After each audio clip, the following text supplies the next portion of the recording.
Welcome to the Butterfly Effect. I'm Chris Horner. This is stage 6 of the Basque Country, the last and final epic stage here of Tour of the Basque Country. Every year, the last 3 past seasons anyways, this stage 6 has been legendary with attacks and knucklehead tactics all over the place. Now, if I'm the director for Jumbo-Visma, when I look at today's stage at 138 kilometers long, I'm looking at the Jumbo-Visma team in the bus. I'm thinking I'm going to hold Walters all the way to about 30 kilometers to go so he can go up the Arrate climb and try to make it over with Jumbo-Visma's Jonas Vingegaard if the pace is slow. If the pace goes into that final 30-kilometer climb, I'm going to go ahead and tell Jonas to drill it, go over the top. Maybe he takes a Mikel Landa or a Moss with him, but only 1 or 2 guys with you to go over Arrate climb because it's only 5 kilometers, but it is 9%. But that means when you get to the top, you still have 25 kilometers and 1 more Cat 3 to pass over. So if you had some company, it's not a bad idea, but you don't need company if it's been a crazy race and you can just ride everybody off your wheel, is what I'm telling Jonas. So I want the whole team to keep everything at bay and close, and then when we hit 30 kilometers to go, I want to have everything brought back together so we come into the Arrate climb, the last category 1 climb here on stage 6. Now when the racing starts, the cameras come on and it's total chaos. This is not what I would like to see if I'm directing the Jumbo-Visma squad. This is what they like to see because they got a bunch of knuckleheads. Now, you got 12 guys in this front group, and they got 2 Jumbo-Visma riders in there. Steven Kruijswijk's up there. He's down on general classification. Walter is there, and he's up on general classification. And basically, almost the best rider in this group. Not quite the best, because Emmanuel Bookman from Bora Hansgrohe is a few seconds better than Walter at this point in time with 12 guys in the break. Now, Esteban Chavez is in this group, and he's about 14 seconds behind Walters. So that is a very, very tight gap. Remember, as you're looking at the race when it started, you have Jumbo-Visma's race leader, Jonas Vingegaard, one of the best climbers in the world, Tadej Pogacar, Primoz Roglic, Remco Evenepoel, and Jonas Vingegaard. The first 3 are not here at the Basque Country, so Jonas is solidly the best climber in the race. And instead, Jumbo-Visma want to go with 2 guys in the break.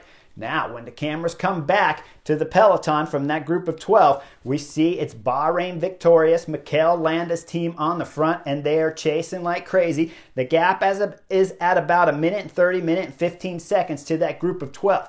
Now, the GCN commentators, Carlton Kirby, Brian Smith, they're having a field day with this, talking about how fantastic these tactics are from Jumbo-Visma and how I can't believe that Bahrain Victorious dropped the ball. Well, Bahrain Victorious, Pello Bilbao, started this week of racing, but then it dropped out. So they're left with only 2 climbers in this race. One is Mikel Landa, sitting second on the general classification, and the other is Pernsteiner. Pernsteiner is not a bad rider. He can go up some of the climbs. He's a good super domestique, but he's not a pure climber. And this race is looking kind of nasty when we're talking about going up the Arrate climb from the backside and then later from the front side with 30 kilometers to go. So we see Bahrain Victorious on the front and GCN commentators talking about how they have to pull on the front. Guys, I don't know why they're pulling on the front. Okay, the only way to win this race is you have to isolate Jonas. You have to have him in a dangerous position, and you have to have Jumbo-Visma pulling. Now, you got a little bit of Jumbo-Visma pulling because 2 of them are in the front group. And no matter how many times the GCN commentators tell you about how easy they're going in the front group and how they can always just drop back and help anytime back there that Jonas needs it, they cannot. On a stage like this, in order to make it into that front group, the first 2 climbs while the breakaway was going, which we didn't get to see on the camera, but I can guarantee you with 25 years of experience and winner of the Basque Country and winner of the Tour of Spain, I can tell you 100% that it is not easy to be in the first move, and there's no way Steven Kruijswijk and Walters have fresh legs at this moment in the race, and we still got a good 65 kilometers to go. Now, against my better judgment, Bahrain Victorious is on the front, and like I said, I would like to just see him call the bluff. Who cares? We all know if you pull Jonas Vingegaard all the way to the finish, he's going to win the race. You're second. So who cares if that break goes up the road and everyone has to panic back there and there's pure chaos, and who cares who wins if it's not Bahrain Victorious. But Bahrain Victorious definitely try to want to keep their second place on the general classification, and they're worried about Valters up there. They're worried about Chavez up there, and so they're going to pull for no reason at all. I don't agree with it. Now, when we start coming up to the first big categorized climb, it's the back way up the Rate climb. And guys, this climb is nasty. 10%, super switchbacks, tight. I never got the privilege of going up it, but I got the privilege of going down. And both my hands were cramped after the race, finishing that stage because the bus is parked at the bottom, that I could barely open up my hands when I got the bike to the bottom because it was so steep. So I know what it's like going up. Now, when the racing starts, that group of 12, as they start this climb, all of a sudden, we're going to see Rein Tairmay, the Intermarché rider. He's accelerating hard, and he starts blowing up the group. Right away, we see Attila Valters, Jumbo-Visma, in big-time trouble, and he was the rider that needs to stay in this front group to keep Jumbo-Visma's GC hopes alive if they don't want to chase in the back and instead of having Bahrain Victorious chasing, they don't want to get on the front. Now as the attacks start coming, Esteban Chavez is going to blow this climb up early into it, and he's going to have Rubens Guerrero and Steven Kruijswijk from Jumbo-Visma on his wheel. Those three riders are going to go over the top with a bit of a gap, and Valters is back there floundering somewhere, but he'll find his way on after the Rate climb, dropping down the descent. Now we got four riders at the front. Behind, what was happening when we hit this climb? Well, Bahrain Victorious blew up everybody but Pernstein.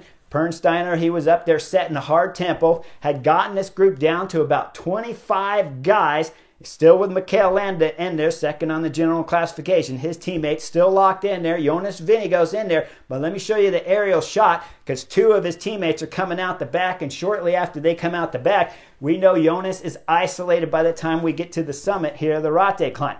Now, going over the top, what do you want to do when you go over the top of the Rate climb with just over 50, 55 kilometers to go? Well, right now, this is the scenario throughout this whole week of racing that if you're Jonas Vingegaard, you do not want to get yourself involved in, because if they stop pulling at the front, if Bahrain Victorious just says, hey, I only got one guy left up there, I want to make sure I have a lieutenant next to me, and Mikel Landa, second on the general classification. That lieutenant's Pernsteiner.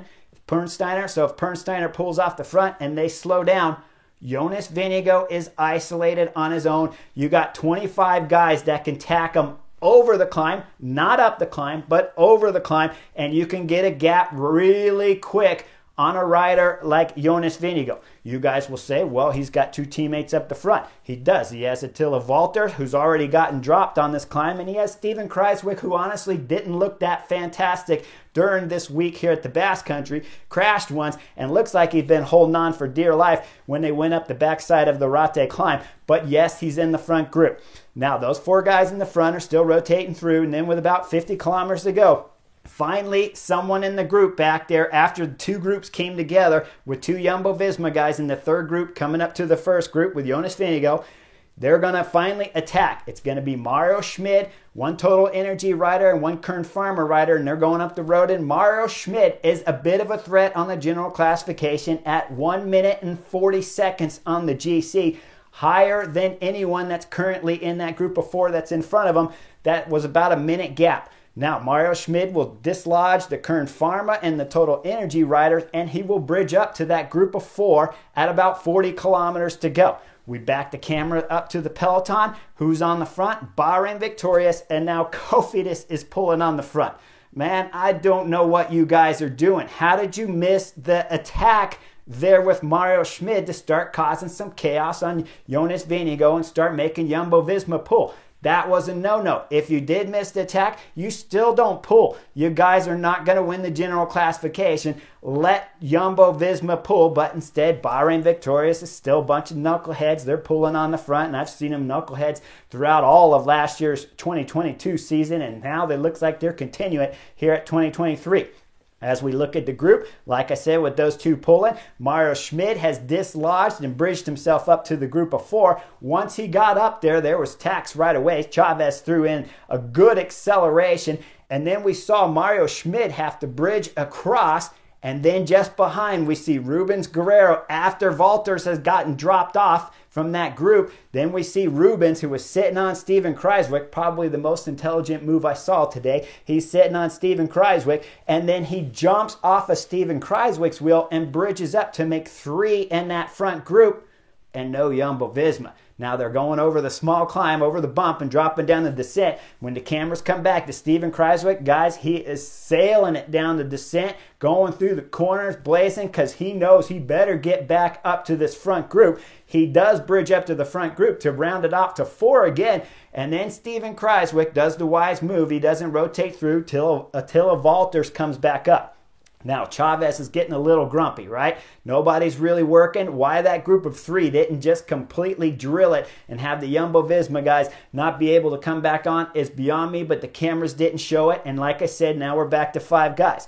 Chavez is having some words at the back with Valters, and Valters is waving his hands like, dude, I'm not going to pull because I am done, okay? So no matter what you're hearing from the GCN commentators, if you have been in this front break and you got yourself in there, you've already gone over 3-4 climbs, and one of them's the Ratte climb where you got dropped and came back on, you do not have fresh legs. So if Jonas Vingegaard bridges up, is there a little bit of help you can give? Yeah, maybe a small bit, but it's not going to be impressive because both these 2 Jumbo-Visma riders are at their max.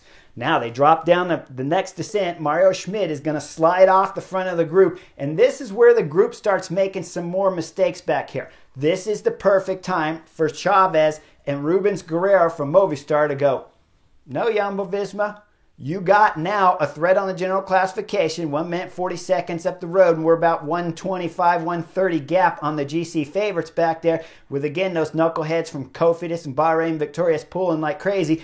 But now you're no longer in the GC general classification position. So if the Jumbo-Visma riders want to bring back Mario Schmid, you guys get on the front. Instead, Esteban Chavez, EF Education, keeps pulling on the front. Rubens Guerrero does some work on the front. So they're holding Mario Schmid to about a 20-second gap up front when we're coming up to the Ratte climb again with 30 kilometers to go. As we see Mario Schmid round the right corner, look at the sign right there that says Ratte, because that is a famous climb here at the Basque Country. They use it every year. Normally it summits up here at the top where they'd come up earlier in the stage. Now they're going to go up near that top, but they're going to bypass that and drop down the descent and still have a category 3. With Mario Schmid up there, he's got a little bit of a lead, and then all of a sudden we know Valters is coming out the back of this group of 4 because this kid's legs are completely done for Jumbo-Visma. So GC up front is now completely over for Jumbo-Visma as Valters drops out of this group. Now Esteban Chavez is on the front of the group of 3 driving it, trying to bring back Mario Schmid from Soudal Quickstep, but he's not making the biggest amount of gains while going up this climb. We look back at the peloton, and what happens? We got a new team of knuckleheads back there called FDJ. As the climb starts, FDJ's on the front with not 1, not 2, not 3, but 4 riders drilling it at the bottom of the Ratte climb. Guys, did you forget who is the best climber in the world? Jonas Vingegaard, one of the top 4 amazing climbers, but the best climber here at the Basque Country, certainly, because we've already won 2 stages and he already dropped David Gaudu earlier in the week here. But now FDJ is just 100% certain that David Gaudu has some kind of amazing form as they're drilling it on the front. Not attacking, not waiting for the speed to slow down and sending guys up the road, but drilling it on the front. So Jonas Vingegaard, who's in perfect position behind the FDJ train, is just smiling ear to ear. I know he is, because that's what I did every time when teams wanted to pull me up the hardest, steepest climb in the world. And so as they're pulling, we see Jonas just sitting back there. They start losing guys on the front. Then Jonas Vingegaard sends Sam Oomen to go to the front, and Sam Oomen does a hard pull at the front. A little bit of chaos from the FDJ guys back there looking over their shoulder. I don't know exactly what. Probably something about David Gaudu telling them to slow down because the pace is going too hard. I don't know. Maybe. I'm just guessing there. But Sam Oomen pulls off. What does FDJ do? They don't let the speed drop, let it go curb to curb and start attacking. No, they keep the speed fast, because the faster you go, the easier it is for Jonas Vingegaard, right? And we're under 30 kilometers to go. Now with the FDJ train getting down to 2 guys, Jonas Vingegaard goes like, thank you guys, I'm out of here. He accelerates. He's got Enric Mas on his wheel. We see Ion Izagirre from Cofidis wrapped on there trying to survive with the speed of Jonas Vingegaard, but we look further back. Mikel Landa, Bahrain Victorious, is coming off the back. The gap's been open, and Mikel Landa will not see Jonas Vingegaard again on today's Stage 6 final run up here to Orate down into the finish to round out the Basque Country victory, because Mikel Landa put his team on the front and rode like a bunch of knuckleheads to help Jonas Vingegaard get launched up here on the Orate climb. Now, Jonas Vingegaard is going full gas. Attila Valters, I said, had already been dropped. He sees him, grabs onto his back wheel. Valters looks back. He starts accelerating. Does about 200 meters. That gets him up to his next teammate's wheel, Steven Kruijswijk. Steven Kruijswijk looks back, gets his main man on there, Jonas Vingegaard, so they switch places, and he jumps from one lieutenant to the next lieutenant. Steven Kruijswijk drives it until they come up to Rubens Guerrero. Now, this is another knucklehead move here from Movistar, and they've made many of them throughout this throughout this Stage 6 here at the Basque Country. Rubens Guerrero looks back. He looks dead in the eye there of his teammates Mas. He wants to know what Mas wants to do. Mas gives him a little bit of nod, and Rubens Guerrero starts going to the front. Jonas Vingegaard goes like, dude, you're not going fast enough. He takes off, looks back over his shoulder and says, see ya in the douches. I got a couple other guys to catch. Movistar rider now, Rubens Guerrero, looks back again at Mas, and I'm sure this time the nod coming from Mas was, help me, I can't do it. So up there, Mas has got a little more help, but Rubens Guerrero's been in the break all day, and guess what? Well, if you've been in the break all day, you don't have very fresh legs, especially if you've already been dropped by Chavez, who's going up the road. Now the cameras come up forward. Chavez is just starting to catch Mario Schmid to try to win here at Stage 6 of the Tour of the Basque Country. But just behind him, Jonas Vingegaard has closed the gap. These 3 guys are coming together. Now Chavez is going to do some more amazing knucklehead stuff as he looks back and he sees Jonas Vingegaard coming. He's going to start riding the front. Yep, Chavez decides that this climb is not that steep, and he's one of the best climbers in the world, so he's going to ride the front back there for Jonas Vingegaard until Jonas Vingegaard says, see ya in the douches, and he leaves him and starts soloing this Stage 6. Now, within the next few hundred meters, Jonas Vingegaard, he's coming into the Basque Country fans. Now, this is amazing right here. I have experienced this firsthand. When I won the Basque Country, I got the beauty of going up over Orate with the fans all around me, just like Jonas Vingegaard is experiencing right now at this moment as he's accelerating on the pedals, putting time on everybody behind, because when we look further down the mountain, Mikel Landa, he wrapped up Enric Mas, who tried to follow the Tour de France champion but blew his legs. Now Mikel Landa's on the front, but nobody's bringing back time on Jonas Vingegaard as he rounds through this amazing Basque Country crowd up here, all decked up in orange and flags and everything flying in every direction as he goes up over the KOM.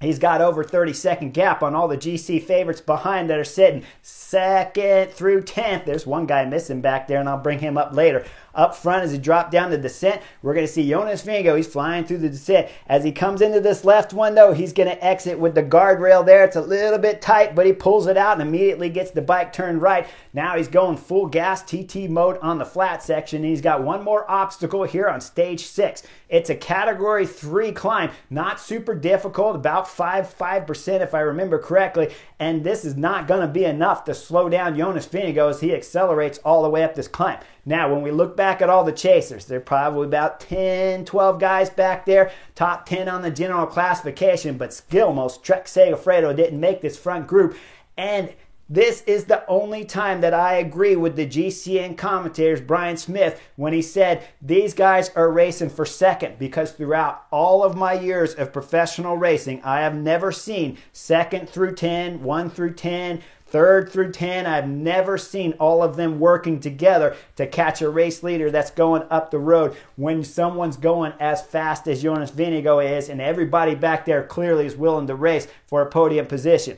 So there's a little bit of chaos back there with that group as they hit the next Category 3 climb. We'll see Brandon McNulty throw in an attack. That'll get brought back. Ion Izagirre will throw in an attack. That'll get brought back. And then Landa will pull on the front, going over the KOM for the last descent here on Stage 6 Up front, like I said, Jonas Vingegaard is unstoppable going down the descent, and as he flies in the flat section, turns to the left off of the main road, he's going to fly into the narrow roads here. With 1K to go, he's going to start celebrating. Little kisses to the family members at home. Comes up to the last few hundred meters, looks back over his shoulder again, sits up, time to celebrate, adjusts the sunglasses, couple more kisses, and arms up for the photo picture here for his third stage victory here at the Basque Country, and to win the individual general classification here at the Basque Country in magnificent style. Jonas Vingegaard was dominating, and when I want to talk about one more thing about Jonas Vingegaard is that I have yet to see Jonas Vingegaard really go solo from that far out. A lot of times guys are like, why do you prefer Tadej Pogačar? Why do you prefer Primož Roglič? Why do you put Remco Evenepoel slightly ahead of Jonas Vingegaard? Well, those first three guys have soloed and dropped people left and right from those distances many times throughout their career. Remember Remco Evenepoel's Liège-Bastogne-Liège soloing all the way from La Redoute? Yes, he's done that before. It was an amazing victory. And so this is the first time, maybe a turning point here for Jonas Vingegaard, where he's soloing from about 30K all the way to the finish, and 10 guys back there can't catch him. Now, as we look back at that group behind, when we talk about coming into the last flat section through the valley, this is when James Knotts slipped off the front. Now, he's trying to go for a podium general classification and a podium on the stage for Pseudo Quickstep. They're following, they're fighting back there still the whole time, but just as he comes out of the last corner, you see the peloton right on his wheel, and James Knotts will sprint all the way to the finish to get second on the stage. Just behind him, Ion Izagirre from Cofidis will round out today's podium, and then the podium for the general classification, Jonas Vingegaard, I already told you that. Landa did, amazingly enough, hold on to his second place general classification, and third is Ion Izagirre from Cofidis. So Cofidis at least got something out of all those knucklehead moves of pulling all day long, although it was never going to be the win if you're going to pull Jonas Vingegaard around all day long. Now, in the comments later, Jonas Vingegaard said his team tactics were perfect. GCN commentator said they were perfect. Carlton Kirby said they were perfect. Brian Smith said they were perfect. I think they were ridiculous, okay? At any moment in time, he could have been in trouble. When the first time when you go over the Arate climb, he's isolated by himself. If the team start attacking him at that moment, there's nothing he can do. You know the legs of the two riders in front, Valter and Stevens, are going to be incredibly tired. But because all the other teams were such knuckleheads, remember, if everybody's a knucklehead, somebody's still got to win. So when they're talking about the tactics being perfect, like Jonas Vingegaard is saying in his interview here, I don't like it. I like the tactic. You keep your whole team together. You come into this last 30 kilometers to go, going up Arate on the Category 1, and you light people up. That is the safest way because you have your whole teammates with you throughout the stage. You guys will say, well, maybe a team can't control the race. I'll say, how can they not control the race? We saw Pernsteiner from Bahrain Victorious control the whole race the whole time by himself, up Arate, down, and for the next 30 or 40 kilometers. So yes, I believe Jumbo-Visma could control the race, but they want to race with a bunch of knucklehead tactics by sending guys up the road. And as long as everybody else is knuckleheads, it works. Did it work perfectly for them? I'm sure it did because they won. But would I do it? I would never do that tactic ever as a DS or as a leader of the team in my entire career. Would I ever send my second and third best climbers up the road to blow their legs up and hope other teams chase back there? Because let me remind you, Bahrain Victorious doesn't chase. Who will chase? That gap to those 12 riders extends out to 5-7 minutes immediately. It's only a 138 kilometer stage. You'll never see those guys again. So if there's a slight bit of hesitation, you better hope you can win with Valter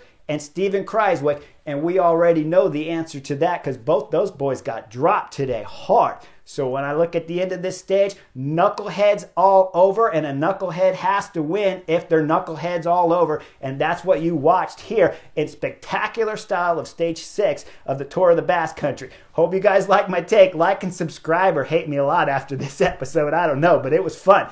See you on the next edition of The Butterfly Effect.